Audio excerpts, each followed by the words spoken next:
में ध्यानस्थ होने से प्राप्त होते हैं विलक्षण और अलौकिक अनुभव। राजू महाराज उज्जैन गुरु के सानिध्य में ध्यान का अभ्यास कर आध्यात्मिक अनुभव से सामान्य चेतना से ऊपर उठकर अलौकिक और दिव्य लोकों की यात्रा करते सच्चे साधक राजू महाराज ने बताया कि जो व्यक्ति गुरु के मार्गदर्शन में ध्यानस्थ होता है तो उसे कुछ ऐसे विलक्षण और अलौकिक अनुभव प्राप्त हो सकते हैं।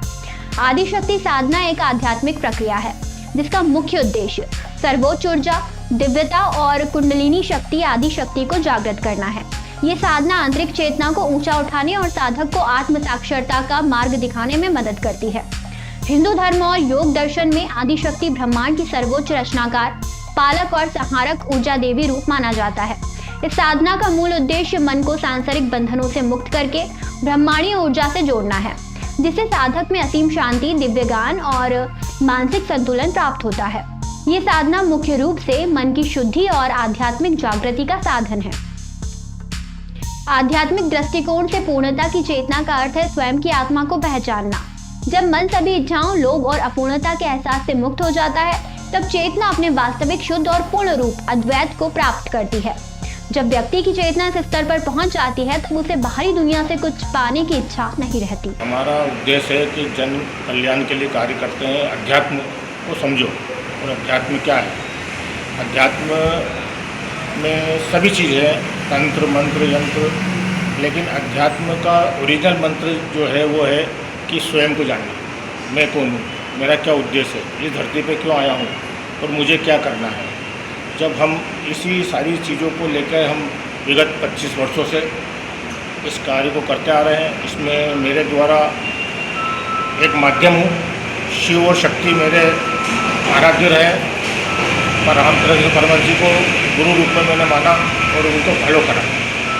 उसके बाद मुझे उनसे बहुत सारी ऊर्जाएँ, दिव्य ऊर्जा, चैतन्य ऊर्जा मुझे प्राप्त हुई।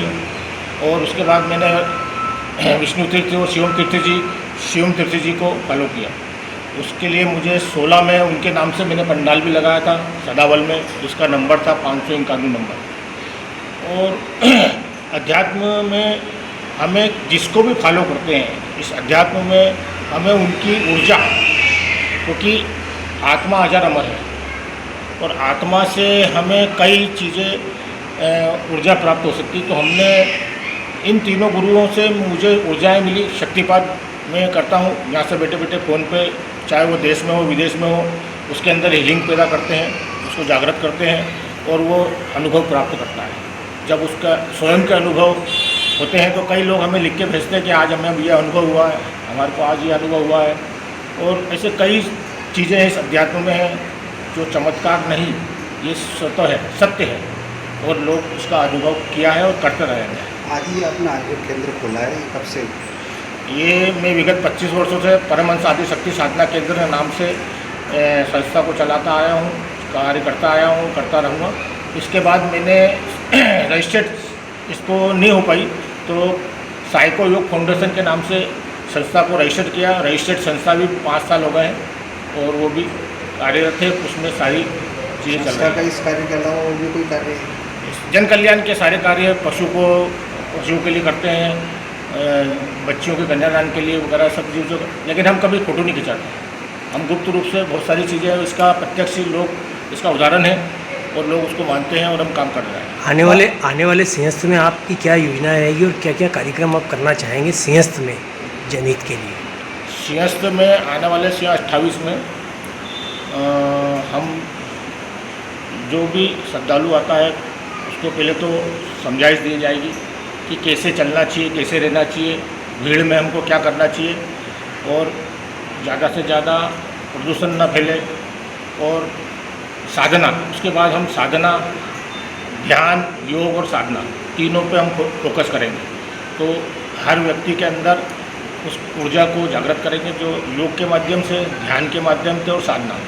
हमारा शरीर जो है, हम उसको बताना चाहेंगे कि हमारा शरीर जो है, हम ये यंत्र हैं, हमारा शरीर यंत्र है, हम जो बोल रहे हैं वो मंत्र है और उस मंत्र को सिद्ध कर ले वो साधना है। सर, ये अधिक मास में आपके द्वारा कोई साधना? अधिक मास में हम गुप्त रूप से साधना करते हैं, तो पूरे 6 महीने गुप्त साधना होती है।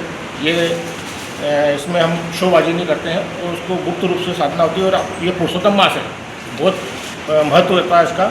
तो इसमें हमारा एक तो कंटिन्यू हमारा डेली हवन चलता है अंदर, आपने कुटिया देखी है, उसमें डेली हमारा कंटिन्यू हवन चलता है, पूजन चलती है, साधना चलती है, और हम ऊर्जा ऊपर से हम लेते हैं, दिव्य ऊर्जा, क्योंकि गुरु तत्व और परम तत्व एक ऐसी शक्ति है जो हमें ऊर्जा देती है, हम उसको ट्रांसफ़र करते हैं।